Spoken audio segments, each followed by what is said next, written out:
오늘의 데일리 뉴스레터에 오신 것을 환영합니다. 1. 한국의 초연대식 레이더 기술. 2. 한국에 대한 독일의 엄격한 봉쇄 수준. 3. 대한민국의 비밀 병기가 공개됩니다. 한번 진실을 알아봅시다. 한국의 연구진들이 성과를 거두어 미국과 일본을 제치고 세계에서 가장 높은 레이더 기술력을 달성했다는 소식입니다. 군사 강국들이 포기한 기술을 세계 3위로 국산화하는 데 성공하여 능동형 전자주사식 의상배열 레이더 AESA 기술을 크게 발전시켰습니다. 이로 인해 미국이 최초로 개발한 AESA 레이더와 일본이 최초로 전투기에 탑재한 AESA 레이더를 뛰어넘어 한국이 AESA 레이더 종주국 자리를 차지할 것으로 예측됩니다. 미국에서는 이러한 소식에 당황해 허우적거리고 있지만 한국 방산 기업들은 매우 냉담하게 대처하고 있습니다. 한국은 이전에 한두 번 뒤통수를 맞은 적이 없는 만큼 미국의 친구 같은 모습에 속아 넘어갈 사람은 없을 것입니다. 미국이 당황한 나머지 거짓 정보를 퍼뜨렸지만 수작이 드러나면서 굴욕을 당했다고 합니다. 현대전의 마스터키를 한국이 쥐고 있다는 소식 알아보도록 하겠습니다. 지난 21일 한국전자통신연구원 ETRI에서 300W급 S밴드 지라갈륨 반도체 증폭 소자를 개발하는 데 성공했다고 밝혔습니다. 미 1에서 생산 중인 소자의 0.5배에 달하는 출력을 내는 소자의 개발에 성공한 것입니다. 지라갈륨은 차세대 반도체 제작의 핵심 소자로서 군용 AESA 레이더의 TR 소자로 각광받고 있는데요. 기존 반도체 소자로 쓰이던 실리콘, C에 비해 3배 이상 높은 항복 전압으로 고전압 동작에 유리하며 별도의 에너지 저장 공간이 요구되지 않아 고전압 전력 반도체에 적합한 소재입니다. 실리콘 소재를 대체할 물질로 여겨지던 갈륨 비소, 게스보다 전력 밀도와 전력 효율이 7배 이상 높아 반도체 시장의 미래를 선도하고 있는 기술입니다. 이번에 한국 연구진들이 개발한 소자는 S밴드 레이더에 사용되는 소자로 300W에 달하는 세계 최고 수준의 출력을 가지고 있습니다. 현대 레이더는 용도에 따라 X밴드, L밴드, C밴드 등 다양한 주파수로 개발되어 왔는데요. S밴드 레이더는 2터부터 4GHz 대역을 가지며 파장 범위가 넓어 장거리 탐지도 가능하면서 높은 신호 효율을 가지고 있습니다. 또한 중국의 J-20, 러시아의 Su-57 스텔스기의 스텔스 도료가 X밴드 레이더에 대한 저탐지 도료 2기의 S밴드 레이더로 수백 킬로미터 밖에서 탐지하고 추적, 요격하는 게 가능합니다. 대부분의 5세대 전투기들이 스텔스를 고려하여 개발 중이기에 대스텔스전 기술로 각국에서 S밴드 레이더 연구에 심혈을 기울이고 있습니다. 현재 미국 이지스 구축함과 러시아의 S-400 요격 체계가 S밴드 레이더를 장착하고 있습니다. 얼마나 뛰어난 눈을 가지느냐가 현대전을 결정짓는다고 해도 과언이 아니기에 S밴드를 만들기 위한 지라갈륨 소자는 각국에서 전략물자로 지정하여 엄격하게 수출과 수입이 통제되고 있습니다. 한국 역시 지라갈륨 소자의 수입에 곤란을 겪고 있었는데 일본이 주요 수출 규제 품목에 지라갈륨 집적 회로를 포함시키며 치명타를 맞게 됩니다. 이 때문에 우리나라 역시 지라갈륨 소자를 자체 개발하는 수밖에 없었는데요. 한국전자통신연구원에서 개발된 지라갈륨 TR 소자는 미국과 일본보다 높은 출력을 가지고 있으면서도 이미 삼성전자 하이닉스와 같은 민간 반도체 기업들과 협력해 사업을 추진하고 있어 곧바로 양산체계를 구축하는 게 가능합니다.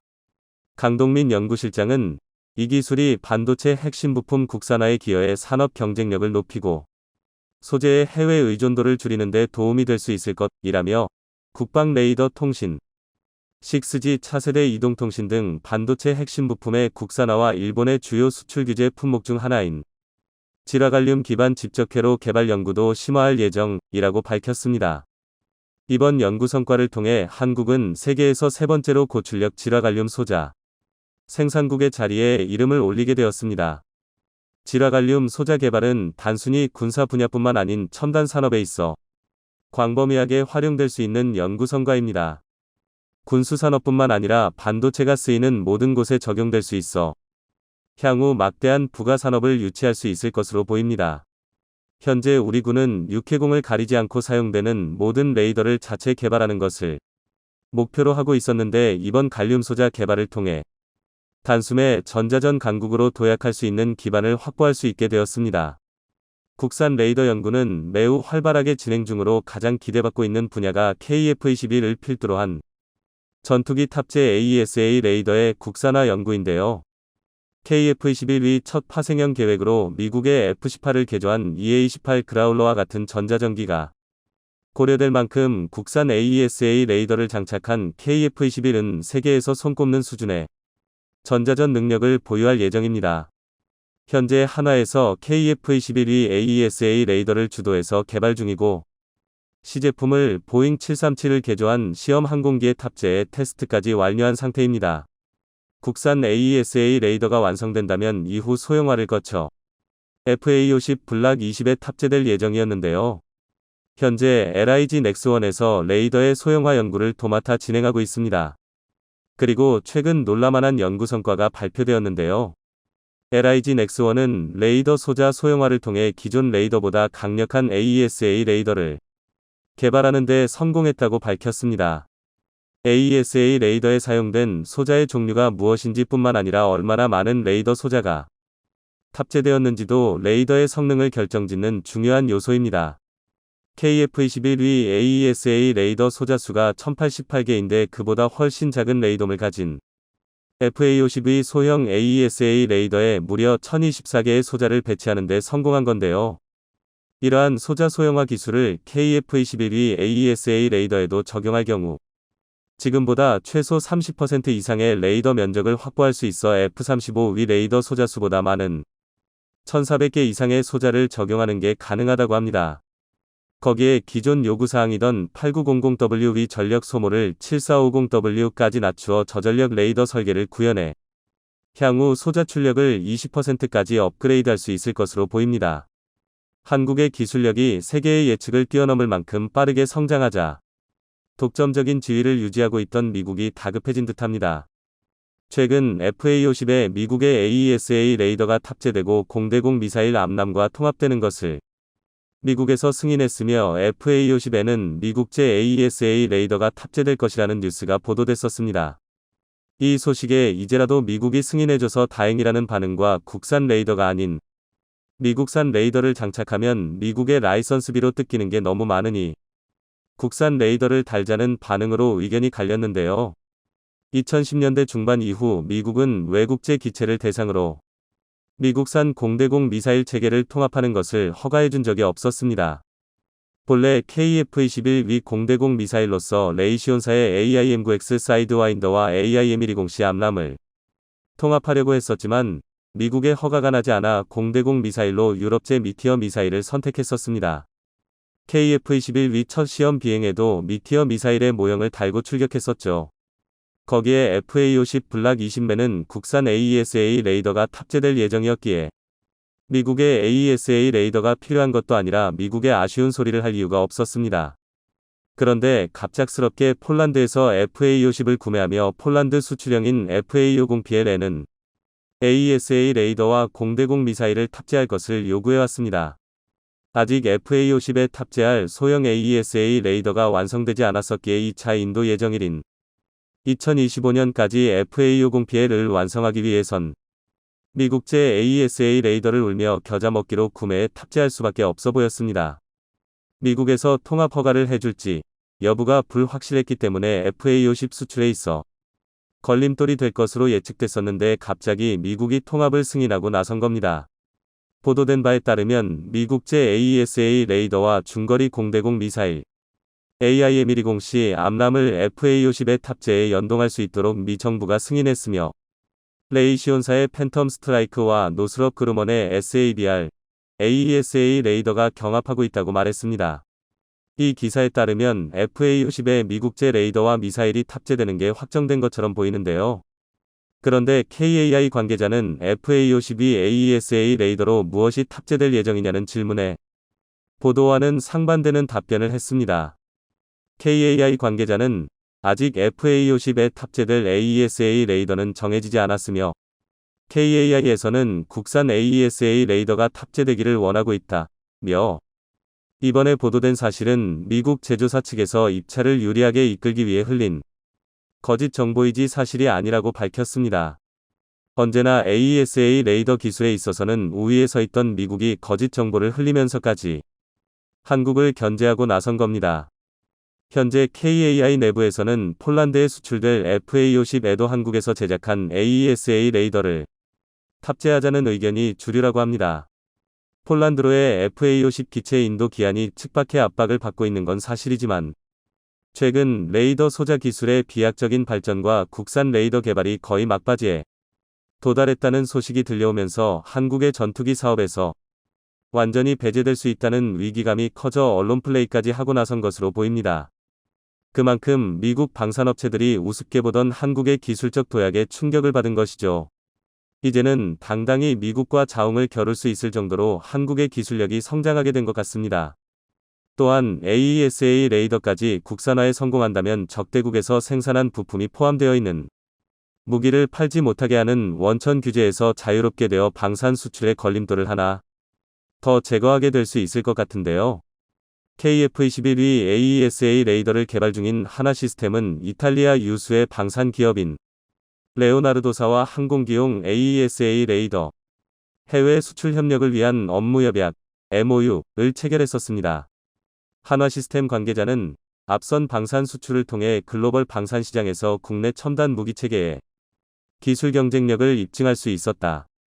해외 선진 기업들과 협력을 통해 다양한 분야로 수출 제품군을 확대해 나갈 수 있도록 노력하며 글로벌 시장에서 대한민국 방산 기술의 경쟁력과 신뢰성을 지속적으로 강화해 나가고자 한다고 말했습니다. 기술을 받아먹기만 하던 한국이 어느새 세계 방산 기술을 선도하는 자리에 섰습니다. 하지만 방심하면 순식간에 추월당하는 곳이 바로 세계 시장입니다. 앞으로도 한국이 1등의 자리를 지킬 수 있도록 꾸준한 투자와 개발이 이루어져야 할 것입니다. 결국 노르웨이가 미해하기 힘든 결정을 내렸습니다. 잠꼬 끝에 악수 둔다라는 말이 딱 맞아떨어지는데요. 지난 2월 4일 국방부는 노르웨이 차기 전차 도입 사업에 레오파르트 2가 최종 선정되었음을 밝혔습니다. 그동안 노르웨이 수출에 상당히 긍정적인 지표가 많이 보였던 걸 생각하면 아쉬운 결과인데요. 그러나 나름의 성과도 있습니다. 국방부의 발표는 K2 흑표가 레오파르트 2와 동등 이상임을 노르웨이 정부로부터 민정받았다로 요약할 수 있는데요. 이는 성능 면에서 결코 K2가 레오파르트 2에 뒤지지 않았다는 아주 강력한 증거입니다. 다만 약점으로 지적받았던 유지 보수 측면, 정치적 이유 등에서 레오파르트 2가 근소하게 앞섰을 뿐인데요. 국방부는 오히려 이번 경합을 통해 신생 브랜드나 다름없는 대한민국의 K2 흑표가 톡톡한 홍보 효과를 누렸다고 판단하고 있습니다. K2가 최후의 경합까지 레오파르트 2와 맞붙으면서 유럽 전차 시장에서 독보적인 위치에 있던 독일의 자리를 위협하기 시작했다는 건데요. 실제로 위기감을 느낀 독일은 근 80년 가까이 이어져 내려오던 전차 강국 타이틀 지키기 위해 모든 수단을 총동원하기 시작했습니다. 심지어는 모래똥만 함께해온 파트너를 배신하는 불명예까지 기꺼이 감수하는 모습을 보면 독일의 다급함이 피부로 느껴질 정도입니다. 그래서 준비했습니다. 오늘은 독일 전차 산업의 승부수가 될 전차포 업권 계획에 대해 알려드리겠습니다. 현대의 전차포는 크게 활강포와 감선포로 나눌 수 있습니다. 우선 활강포는 현재 세계 각국의 3세대, 3.5세대 주력 전차 대부분이 채택한 주포의 형태입니다. 이는 전차의 특수한 목적성과 관련이 있는데요. 이를 알기 위해서는 먼저 왜 전차를 제외한 대부분의 화기에서 강선포를 사용하는지 말아야 합니다. 당장 K9 자주포는 물론이거니와 군필이시라면 지겨울 정도로 분에 조립해보셨을 K2 소총의 총열도 마찬가지로 감선포를 사용하고 있는데요. 감선포는 포신 내부의 감선이라 불리는 홈을 파놓은 형태로 포신 후미에서 시작된 감선이 포구 선단까지 정확히 한 바퀴를 이루고 있기 때문에 포탄에 회전력을 부여할 수 있다는 특징이 있습니다. 그리고 이렇게 회전하는 포탄은 공기 저항을 훨씬 잘 극복할 수 있고 탄도선이 만정되어 원거리에서도 높은 명중률을 기대할 수 있는데요. 그러나 이로 인한 단점도 있습니다. 감선포는 포탄이 내부에서 회전하면서 저항이 발생하고 이로 인해 초탄의 운동에너지가 활간포에 비해 10터부터 20%가량 떨어집니다. 그리고 이는 곧 관통력과 직결됩니다. 물론 기껏해야 사람의 신체를 관통하는 게 목적인 소화기에는 이게 큰 문제가 아닙니다. 하지만 수십 물결표 수백 mm의 장갑을 관통해야 하는 전차에게 관통력 감소는 치명적인데요. 즉 정리하자면 감선포는 사거리를 늘린 대신 관통력을 희생했고, 활간포는 관통력을 극대화한 반면 사거리에서는 적당한 타협을 선택한 형태입니다. 하지만 날개만정분리철갑탄, 속침 날탄이 개발되면서 전차 주포 분야에서 강선포는 거의 사장되기 시작했는데요. 화살을 면상시키는 날탄 특유의 형태로 인해 회전력이 가해질 시 탄속이 급격하게 감소했기 때문입니다. 물론 포탄의 회전을 억제하는 슬립링을 송탄통 주변에 두르면 감선포도 날탄을 발사할 수 있긴 한데요. 그러나 이런 번거로운 과정을 거치느니 차라리 활간포를 탑재하는 게 훨씬 효율적이라는 판단이 내려진 것입니다.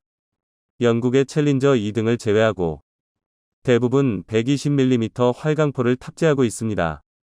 전차의 목적에 맞게 근거리에서 적을 확실하게 박살내는 전격 필사를 선택한 건데요. 그러니 이는 바꿔 말해 전차의 관통력이 한계에 도달했다는 것이나 마찬가지였습니다. 실제로 현대 120mm 활간포의 구조는 무려 60년이 넘도록 큰 변화가 없었는데요. 극한으로 관통력을 끌어올리는 구조를 선택한 만큼 다음 세대로 넘어가기 위해선 혁신에 가까운 변화가 필요했던 것입니다. 그런데 이런 상황을 독일이 뒤집어 버렸습니다. 바로 업건인데요. 전세계 전차포가 120mm에 안주하고 있을 때 독일이 130mm 활강포 개발에 성공하며 질주를 시작했습니다. 지난 2022년 6월 독일이 유로사토리에서 공개한 신형 KF-51 전차가 괴물 전차라는 별명을 얻게 된 결정적인 이유도 바로 51 구경장 130mm 활간포 때문이었는데요. 그도 그럴 게 수치로만 보면 고작 10mm 차이지만 KF-51이 130mm 51 구경장 활간포의 실제 파괴력은 기존 레오파르트 2위 120mm 55 구경장 활강포 대비 무려 50% 이상 증가했습니다. 이 정도면 단순 화력 측면에서만 본다면 현존하는 어떤 전차도 KF-51을 따라잡는 게 불가능한데요. 최악의 경우 이제 막 유럽 밤산 시장 진출을 시작한 대한민국 K2 흑표의 판로가 완전히 막혀버릴 수도 있는 상황이었습니다. 그런데 이런 마물한 전망과 반대로 KF-51을 목격한 전 세계 군사 관계자들의 반응은 시큰둥하기 그지없었습니다. 분명 KF-51이 우수한 전차는 맞았고 130mm 주포 또한 압도적인 화력을 보여줬지만 그만큼 단점도 명확했기 때문인데요. 가장 대표적인 문제는 바로 포탄의 중량과 반동의 증가였습니다. 실제로 독일에서 공개한 자료에 의하면 레오파르트 2가 차체 전방 탄약고에 27발과 포탑 좌측 버슬에 15발, 총 42발을 적재할 수 있었던 것에 비해 KF-51은 최대 32발 이하의 포탄만 적재할 수 있습니다. 더군다나 KF-51의 중량이 레오파르트 EH에 비해 약 8.5톤 미삼 가벼워졌다는 걸 감안하면 이는 상당히 심각한 문제인데요. 장갑을 최대한 경량화하고 내부 공간을 확보해봐야 32발이라는 것은 그만큼 전투 지속 능력이 형편없다는 방증입니다. KF-51이 아무리 강력하다 하더라도 혼자서 일당백의 전투를 치르는 건 불가능합니다. 현대 전차는 화력과 방어력 모두 한계점에 도달해 있습니다. 120mm 전차포도 충분히 KF-51이 장갑을 뚫을 수 있는데요. 오죽하면 KF-51 이 130mm 주포를 포함한 전방위에서 상당한 발전을 이끌어냈음에도 독일조차 4세대 전차라는 표현을 지향하고 있습니다. 아직까지 세대 혁신 수준의 전차는 아니라는 것이죠. 그러나 독일은 이처럼 단점이 명확함에도 전 세계의 이목 자신들에게 집중시킬 수밖에 없었습니다. 좋든 싫든 잘났든 못났든 당장의 주도권을 확보해야만 하는 상황이 된 건데요. 바로 대한민국 K2 흑표 전차의 존재 때문입니다. 이게 절대 과장이 아닌 게 KF-51이 공개된 유로사토리 국제방산 전시회에서 개발사인 라인메탈사의 관계자는 대한민국을 콕 집어 KE와 맞서겠다 라고 밝혔는데요. 이제 전 세계 방산업계에서 독일이 한국을 의식하며 도박수를 던지고 있다는 건 모두가 아는 사실입니다. 심지어 개발 비화를 파헤치다 보면 KF-51이 130mm 주포가 독일이 프랑스가 함께 진행했던 MGCS 차세대 전차 개발 프로젝트의 기술을 상당 부분 훔쳐서 만들었다는 추악한 진실에 도달할 수 있습니다. 한마디로 독일은 프랑스와 같이 차세대 전차를 공동 연구해놓고 뒤에선 기술을 빼돌려 독단으로 KF-51을 개발한 건데요. 하지만 파트너의 배신이나 독일의 행동에도 프랑스는 속으로 분을 삭릴 수밖에 없었습니다. 그 이유는 MGCS는 물론이고 전차 개발의 핵심 기술 대부분이 독일의 손에 있었기 때문입니다. 오랜 시간 기술 강국으로서 유럽 전차 시장의 대부분을 잠식해온 저력이 독일의 갑질을 점당화시키고 있는 셈인데요. 더군다나 독일은 분에 못 이긴 프랑스가 발을 뺀다면 영국을 끌어들일 생각까지 가지고 있습니다. 그렇다 보니 차기 전차에서 아예 배제될 강모를 하지 않는 이상 아쉬운 쪽은 늘 프랑스가 될 수밖에 없습니다. 하지만 여기서 의문이 하나 생기실 수도 있는데요. 도대체 대한민국의 KE 흑표가 얼마나 대단하길래 독일이 이 정도로 과민 반응하냐는 것입니다. 하지만 여기에는 대부분 말지 못하는 비밀이 있습니다. 사실 전차포 업건을 준비하는 건 독일뿐만이 아닙니다. 대한민국의 업건 계획은 감히 독일이 넘볼 수준이 아닌데요. 한국이 보유하고 있는 비밀병기가 우크라이나에 보내졌다는 소식에 푸틴이 거세게 항의하고 나섰다고 합니다. 우크라이나의 반격에 당황한 푸틴은 이런 소식까지 들려오자 서둘러 동원령을 선포했다고 합니다. 푸틴은 연설을 통해 전쟁에서 승리하기 위해 모든 인적, 물적 자원을 동원하겠다고 밝혔는데요. 연설 직후 징병 통지서가 발송되고 길거리에 지나다니는 청년을 끌고 가 강제 징집하는 모습들이 포착되고 있습니다. 러시아 국방부는 이번 동원령으로 최소 30만 명에 달하는 병력을 증원할 것이라고 발표했는데요. 공산권 국가들의 주특기인 인해 전술이 시작될 것이란 소식에 우크라이나군의 긴장감도 고조되고 있습니다.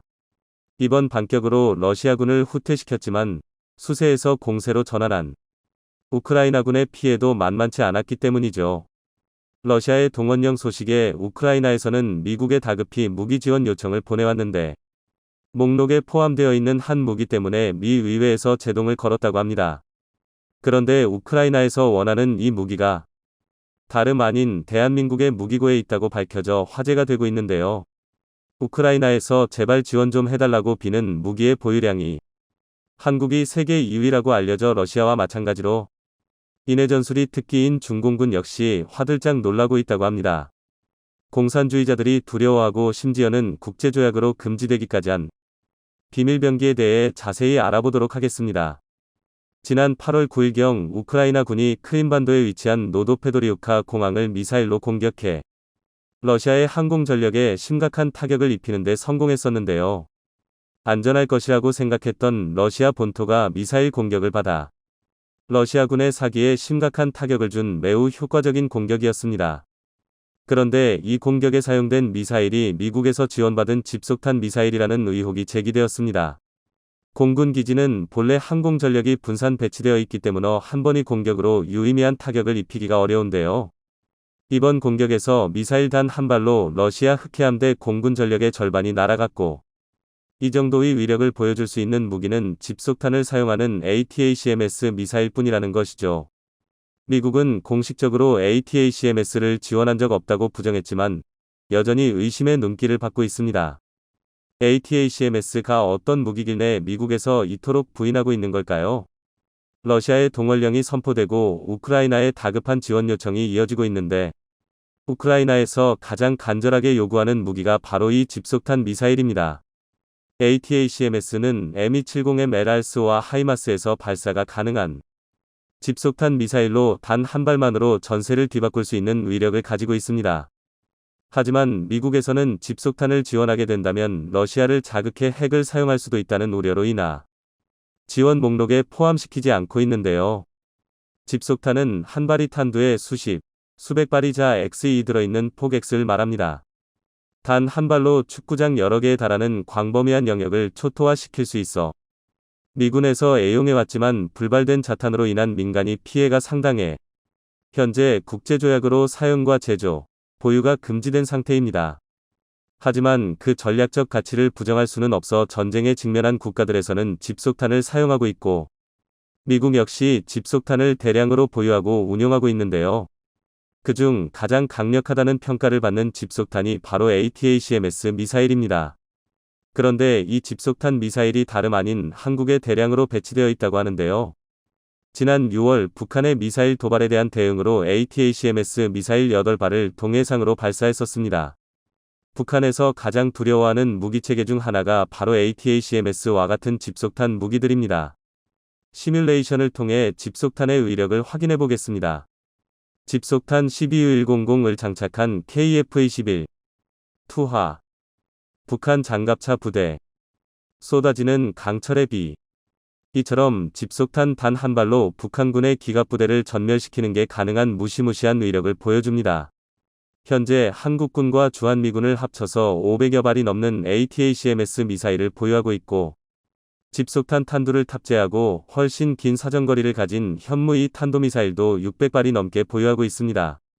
사실 한국은 미국에 이어 세계 2위의 집속탄 보유국가인데요.